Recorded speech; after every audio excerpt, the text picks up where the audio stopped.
Alright, so the two of us have been going to CSS for a number of years now, and we normally do a written review for Ninjet. I decided to be crazy and try it on video and see if I liked the format a bit better. Kind of gives the emotional context a little bit and lets us bounce things off each other in a more natural way. So. And just gets it done a little bit sooner because there's still a review from some years ago that may or may not still be pending. 2013, I believe it is. You also still owe us a review for this year's Time at the Bridge, which was about a month ago, but I've got the notes. You said you wanted my notes. So. Mm-hmm. Cool. So we went to CotA in August of 2017. That being Circuit of the Americas in Austin, Texas. Yep. And it's the, let's see here, it's the fourth track I've done with California Superbike, and the third for you? Third for me, but as we mentioned in our notes to each other, this is the first new track for me since 2014. Yeah. No, that's not true. I wrote a new track this summer. It was brief. Well, not with CSS. No, but not yes. with CSS. So, rode Pacific Raceways. There were some incidents. They've been discussed elsewhere. This is also my first time back on the bike since being wrecked out. Yeah, I mean, we actually were discussing at some point, like, you know, just how you felt about track, but anyway, I mean, when somebody basically hits you from behind, it kind of makes you realize it doesn't matter how careful you are, whether it's track or streets, sometimes things are out of your control.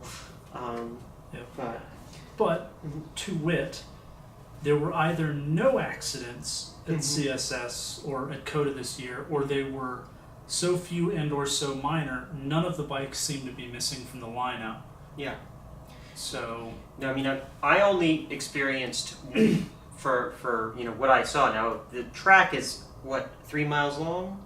3.4. 3.4. So it's entirely possible something could happen and be resolved before you get to it. But for the entire, we were there for 3 days, and I only saw one yellow flag, and it looked like somebody just either stood the bike up and ran off, or had a coach pull them off course. Because when I went through, I saw a coach and a bike, and they were both upright and fine. And that's the entirety of literally every yellow I saw. So, you know, the course control that I've seen at CSS has always been the best. I'm at the point of, I think, you know, Trevor, who's in charge of course control at CSS, should actually like teach classes to TrackWorks, but that's neither here nor there.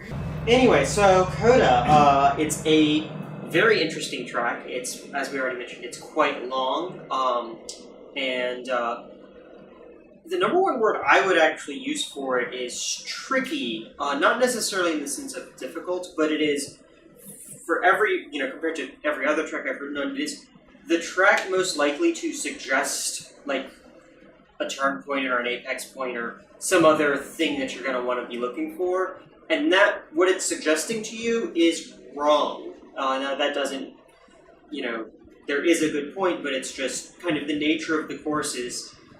You know, there are turns where it's like, you've got to go through it, at least I did a couple of times, before you start figuring out what the course is really doing. And again, as the coaches and some of the other riders and we discussed over the 3 days, the nature of the course overgoes sort of a character shift at a certain pace somewhere too. Absolutely. Where corners that you could take all the way through as pretty much an individual corner start to show subtle differences over the course of the corner, and you have to reassess how you're attacking it. Right. I mean, there's also just interesting things. It's the first course I've ever seen where, like, alternate lines are, I don't even know the right way to phrase it, but there are more corners on this course where it's like there are multiple valid race lines through this that, you know, have trade-offs, whereas at most courses I've been, there's pretty much a singular accepted. Now, it may very well be at like a higher level, you know, you get back to that singular line. But I most definitely saw a lot of people taking very effective lines that had that were substantially different, with different trade-offs in terms of like drive versus entry speed, those sort of things. Including coaches taking a comparable pace and drastically different lines for certain corners. Yeah, I mean, one of the things that the two of us ended up having was for our first day, we had different coaches, and my coach kind of, saw some things in me, and also, of course, was teaching me his lines, indirectly when he led me, and that led, when we started writing together again on the last 2 days, there were corners where we had very different lines because of both our own writing and probably what we had been exposed to from our coaches. This was my first time working with Brian, and you were working with Connor. Correct, yeah. For the first day I was working with Connor, who I believe you've worked with before? Am I misremembering? I have to look at the book. Okay, fair enough. I was writing with Connor. It's my first time with him. I picked up a number of lines from him. And, a good example of that, I think, is that the two of us had very different lines for turn 6. Now, my 6 was not as good as Connor's, but it was inspired by his line. And your line, on the other hand, was quite a bit different. It was yours was a more direct double apex, whereas Connor actually kind of straightened the turn out and then entered later. So it almost became a single apex, and that was all about the intro to 6 from 5, and where your turn point is, and like I said, different trade-offs. And I've never seen a course with such different styles of writing, expressed effectively. But again, to meter, we haven't been on a considerable number of courses. That's fair. So, as we've both been doing CSS for a while, we're both noticing trends and things and drills that we frequently come back to. For me, this is actually true across a lot of my athletic lifetime, is relaxing. I noticed that once I was starting to get a decent flow on the course, I was almost fighting the bike and spending a lot too much energy and putting load in the bars where it really wasn't appropriate to be doing so. The BMWs, thankfully, are very forgiving for the most part, but of course, as speed comes up, forgiveness goes away. Yep. And again, I chalk some of that up to being sick and stiff, but at the same time, it's something I need to remind myself of pretty much every time I go ride, is to make steering inputs and relax into corners, and really just relax, get everything off of the front end of the bike as far as weight-wise. The other frequent sin I run into is wide view. It's far too easy to just focus down on that next point and Lose context. And even spend a little too long looking at certain things. So coming out of corners, you spend a little too long looking at that apex, and then you look up and you're exiting, and you're not driving out of the exit because you're not looking at an exit destination. Right. It's not quite a confidence issue in the fear, but it's like you don't have that. You haven't looked up and gone, "Yep, I can drive here," so you don't. As you're, for that one, relax view is pretty consistent, but the wide view, keep your eyes moving, I know for you is one that comes up as your speed comes up, which makes perfect sense. Wide view is a double-bladed thing for me, both to keep the flow moving and just to keep the wide situational awareness, because also as speed comes up, I start passing other riders, and I wind up spending more time than needed thinking about them and very literally focusing on them, trying to gauge speed to find a safe pass, because while it is good to find a safe pass point, spending the time looking at them is killing my speed, which is preventing me from passing them safely. Right. You came up on them because your lines are better, so you end up, if you're staring at them, even if it's not exactly, your lines become more like theirs, so you're destroying your advantage. Not to mention, because I'm not eyes on where I need to be going on the track, not driving to, from, and between as quickly. Absolutely. So for me, I also have some sins that we're fighting, as it were. So the big two for me are basically precision and body positioning. So precision is an interesting one where intellectually I know it's important, but for a long time I've had this thought of, oh, I don't have to be that precise with the apex, I'm not that fast. And when I was at the Ridge this year in particular, we had this, I was given an exercise of basically, hit the apex. Like even if, you can move it into the track, but pick it and hit it. And, my speed skyrocketed with that exercise, and it was this kind of, yes, I've got to be more accurate as my speed comes up, but being more accurate also just lets the speed come up a little bit more. And, it's not quite confidence, but it's kind of linked to that. I don't know if that makes a lot of sense. It cuts a lot of the mush in your lines. Absolutely.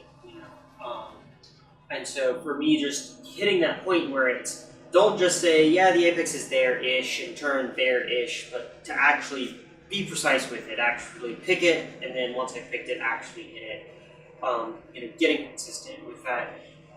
There were even now that I've learned that lesson, turn 7 for me was one of these turns where I kind of hit this point where I'm like, I don't really need to hit the apex, and my line through there was not as good as it could have been. I mean, it was fine. I tended to get pretty good drives, 7, less out of 7, but 7, 8, 9 for me was a section I would catch a lot of people. But if I'd been a little more attentive and accurate, I'm sure it would have flowed even better. So that was a problem, that I didn't spend a ton of time specifically on it, but it definitely was one of those themes I started to notice as, both during school and when we finished and did the review. The other one for me was body position, which is something I have definitely struggled with over the years. When I started writing, it probably mostly from the MSF, keep your head up, and those lessons which are of course from a place of safety and that kind of thing for conservative street writing, and probably a little bit more of a mind towards standard and cruiser style bikes.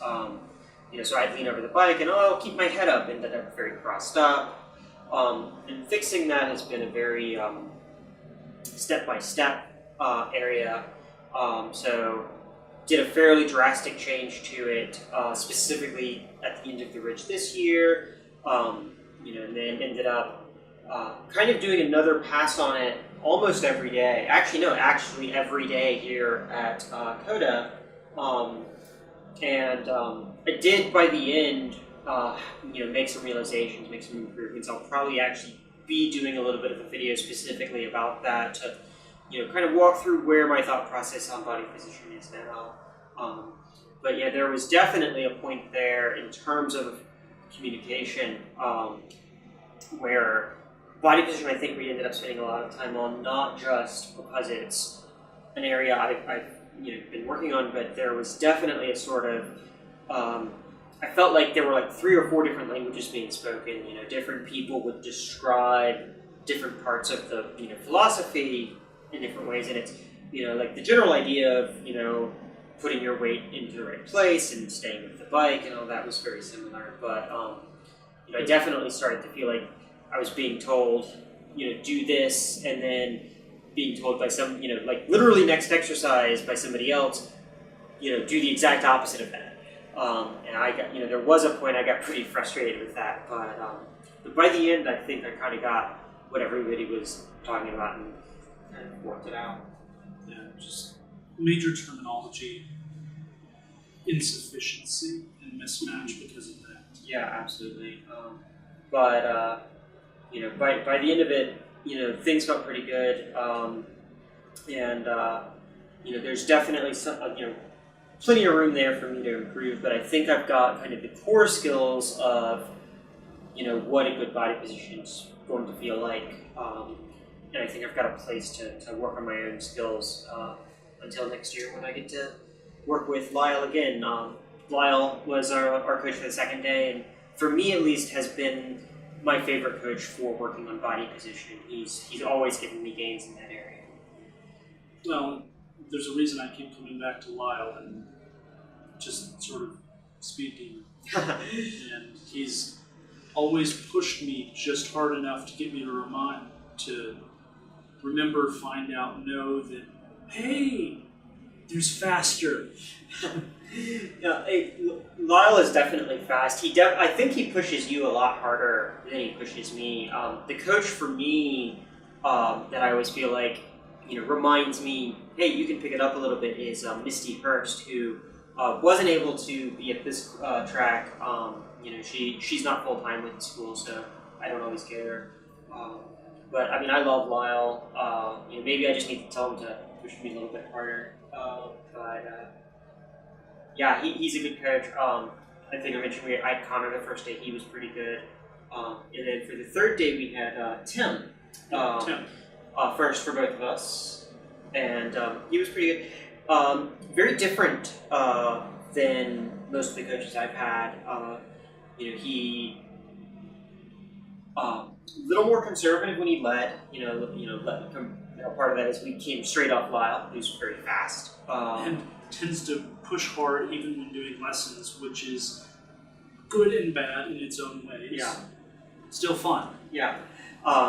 And so he was a little bit slower, but it kind of lets you work on the fundamentals because of that. And also confirm before waving you on, leaving, etc. Hey, you good with the drill? Right. And would wait for you to actually confirm not yes or no or need something else, which was nice. Yeah. No, I liked that. He did do less, like, for lack of a phrase, general hand signals. Like, I'm used to, if I'm working on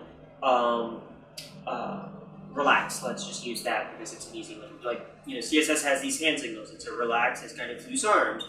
And I'm used to the coaches, if I'm working on relax, saying, hey, relax. Even if I'm already relaxed, just reminding you that's what you're working on. And, he did do the confirmation, did you get it? But, for us as level 4s, he did less hand signals. Now, that's not a complaint, but it was just, it did catch me off guard. There was one time I had some issues, this is turn 1, where I didn't get the downshift right, and I kind of hit a pothole, and so, it wasn't like I was ever at any risk, but the turn got biffed a little bit, and he came in past me and started leading me, and then didn't do any signals for the actual section of the track I was working on for the drill. And there was a point I was absolutely sure he was going to pull me off course over that, and he didn't. And we did talk about it when he came in, and he understood that what had happened there, but there was a moment there where I'm just like, he's just leading me. I might be getting pulled off. Yeah. But I don't know if it was Tim or Lyle. I think it was Tim that finally clued me in and got me to remember to switch down into second gear for a lot of the hairpins. Yeah. And just when he came up, I was initially a little confused because we'd not set up any kind of context for that.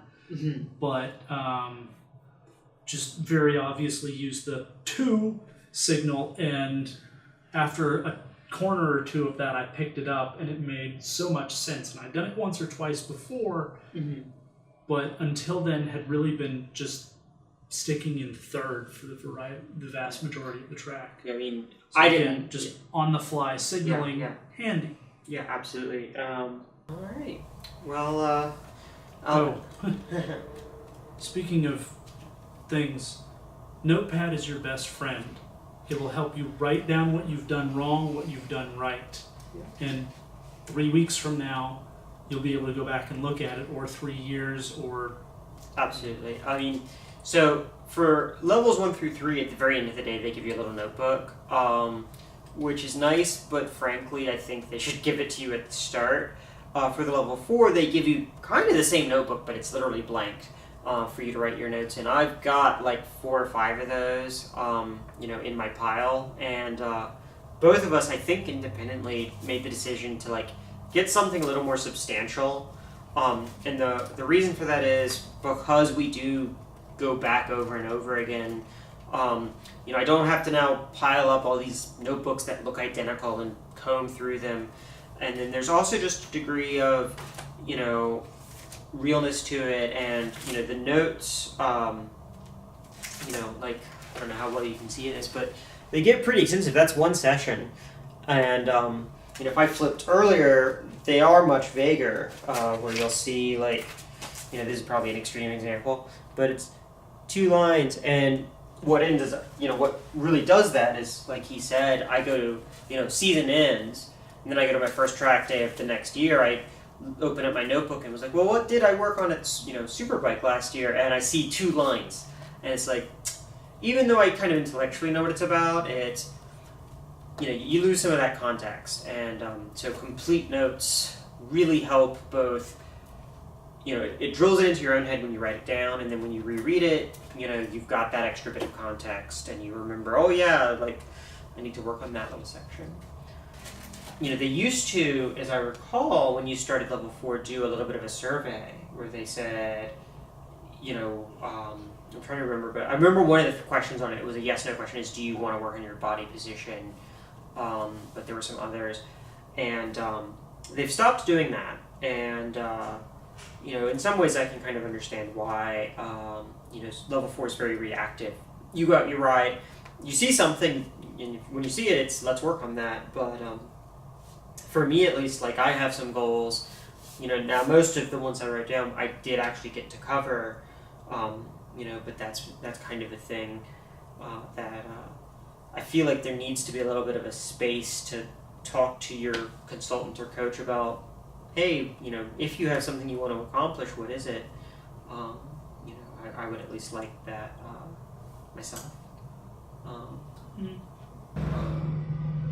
So, yeah, I think that's about our review. So, done? Thank you. Yeah. Thank you, Keith, for having a great school. Kobe, Lyle, Connor, Brian, Laura, Ben, JJ, and all the rest of the crew for, once again, a great year. Absolutely. 2 tracks.